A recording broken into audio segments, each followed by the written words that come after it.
Then I think a lot of people make the association of like, oh, well, if my hamstrings are tight, then my back is going to hurt. But maybe the hamstrings over lengthen, and also because of that anterior tilt, your extensors are on all day trying to get your weight back because you got to keep your head over your heels, right? Yes. And so your erectors are constantly firing all day. And then you go in the weight room and you put a bar on your back and we're more and more and more extension. And so some of these people just keep feeding that, in my opinion. And so what are some basic strategies to get out of that PEC?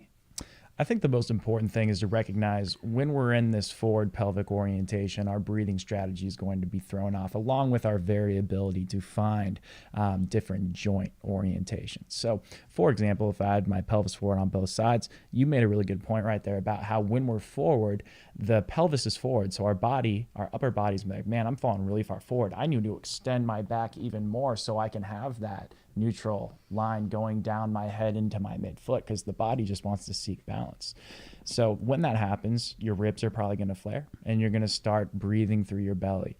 You're not going to be able to get your rib cage to breathe. You're going to miss that diaphragmatic breathing that a lot of people are talking about. So it's important to think about the muscles that are going to bring your pelvis back on both sides first to get you out of that PEC pattern. So that's going to be a lot of obliques, and that's going to be a lot of hamstrings usually. Now, what's interesting is that when we exhale, our obliques need to kick on. When we exhale forcefully and for a long time, or just for a long time and more relaxed even. If you exhaled through your mouth, or just with an open mouth, like for a long time, you would feel your obliques kick on. I would hope so. Yeah. And then that's going to bring your pelvis back on both sides. Now, if you can activate your hamstrings and you can get them to fire alongside the exhale and the hamstrings kicking on, then that pelvis is going to posteriorly tilt. It's going to come back on both sides. And then if you can maintain that through a duration of an exercise or a set of breaths in a certain position, then you're going to be able to give your body that input, and you're going to get that diaphragmatic breathing. You're going to get that pelvis to come back on both sides. You're going to get your hamstrings to shorten, which is actually good in the context of what we're talking about right now. And then you're going to get a lot of what you're looking for. It's a big bang for your buck activity. Yeah. A very popular one is that 90-90 position that a lot of people have seen. There's a reason for that. But a lot of people will execute that drill and they'll say, it's not working for me, but I bet you're probably just not doing it right. Mm-hmm. There's a lot of cues. There's a lot of like little details that have to go right for you to feel it. And then once you feel it, you're like, oh, that's what I've been missing all along.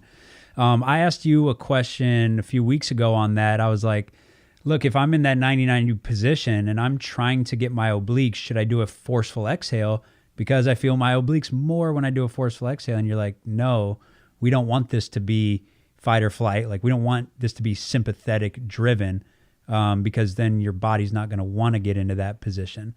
Elaborate on that a little bit. Great point. Yeah. So I think when people start to breathe for the first time or learn how to breathe for the first time, what they'll do is they'll just exhale really hard and then they're going to kick on all their abs. And that's good, right? Because people want their abs to kick on. That's not necessarily the best thing, because a lot of people have six-pack abs. They're rectus abs.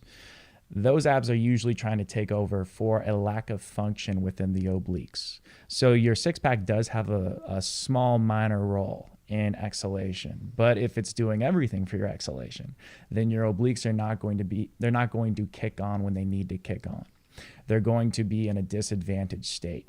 So what we really want to do is encourage a longer and softer exhale rather than a forceful and short exhale. But so many people are used to putting a bunch of weight on their back and exhaling really hard and holding their breath and all that stuff. But that's not necessarily what we need to do in these drills. These are lower level, lower intensity drills where we just need to get some of that parasympathetic input back in our lives. Right. Because the weight room, a 1 rep max squat, is very sympathetic, but a parasympathetic rest and digest input is going to be, let's chill. Let's treat this more like meditation rather than a 1 rep max squat. And that's a nice cue for a lot of people, because then they're going to tell their body like, hey, this is a safe place for me to be. This is a safe space, rather than, hey, I'm doing a 1 rep max squat right now. This is going to kick on every muscle in my body, and this is going to be a threat to my body, rather than me telling my body, this is a position where I can live. This is a position where I can breathe. And if you can breathe through a position, you can own it. Right.